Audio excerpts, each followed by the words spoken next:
अजित वाडेकर यांनी त्यांच्या 75च्या निमित्तानं झालेल्या सत्काराला उत्तर देताना चाहत्यांचे आभार मानले। आपल्या क्रिकेट कारकिर्दीची सुरुवात कशी झाली तो किस्साही त्यांनी सांगितला। क्रिकेटही मला खरोखर बरंच दिलं।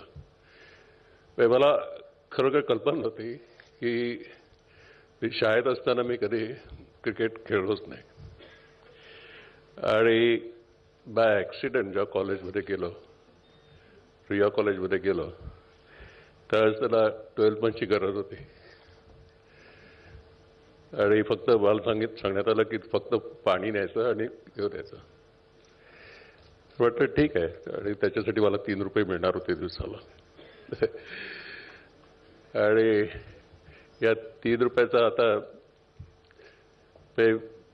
मला रुपयात की असं काही गणती पण करता येत नाही की एवढं तुम्ही प्रेम दिलंय।